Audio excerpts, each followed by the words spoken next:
आणि अध्यक्ष महोदय, निवडणुकी तोंडावर तुम्ही सांगितलं की लाडकी माझी बहीण, अरे ते फोटो बघून बघून कंटाळा आला.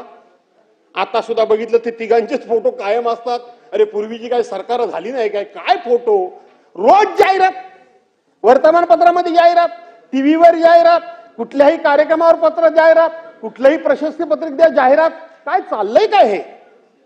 आणि जाहिरात त्यावेळेला त्या लाडक्या बहिणींना असं काय खुलवून टाकला नाही या भावानी आणि सांगितलं की 46,000 कोटी रुपये आम्ही महिला आमच्या लाडक्या बहिणींकरता तरतूद केलेली आहे. किती सांगितलं? 46 कोटी रुपये, 46,000 कोटी रुपये.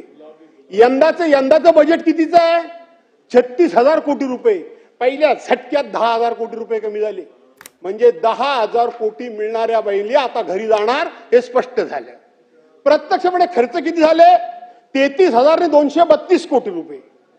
46,000वरून 33,232 कोटी रुपये झालं. मतं घेतली 2100 कोटी रुपये, 2100 रुपये आम्ही पर महिलेला करू पर महिना. आता ह्या बजेटमध्ये त्याचा पत्ताच नाही. आता त्याचा पत्ताच नाही. मुख्यमंत्री म्हणतात पुढच्या वेळेला बघू, दादा म्हणतात मी काय कधी बोललो नाही, एकनाथराव म्हणतात मीच फक्त बोललो, आता मीच एकटा काय करू, हे दोघे एक मतानं झाले तर अशी अवस्था बहुतेक झाली आहे.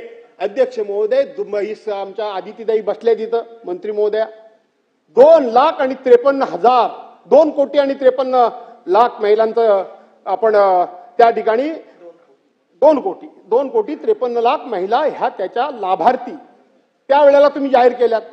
आता तुम्ही ती स्क्रुटिनी करताय आणि स्क्रुटिनी करून त्यातल्या पहिल्या 2.5 लाखाची बातमी आली, आता 7.5 लाखाची बातमी आली. हळूहळू 10 लाख महिलांना तुम्ही कमी करणार आहात. आता करणार आहात मी, मला वाटतं आता 50 लाख महिलांना यातून कमी करणार आहात. निवडणुकीकरता बहिणींना कशाला फसवलं? अधिकडं जावं तिकडं दादा तुमचे फोटो, मला लाडका भाऊ म्हणा, मला लाडका भाऊ म्हणा, मला लाडका भाऊ म्हणा, आणि मग त्याच्या पुढे आदितीताईचे फोटो, ते जाऊ दे 3 भाऊ, मला लाडकी बहीण म्हणा, कारण माझं खातं आहे. नाही ते ठीक आहे.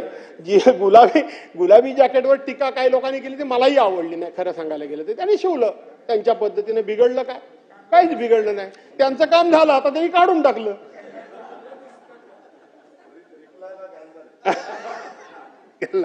आणि म्हणून त्याचं काय झालं?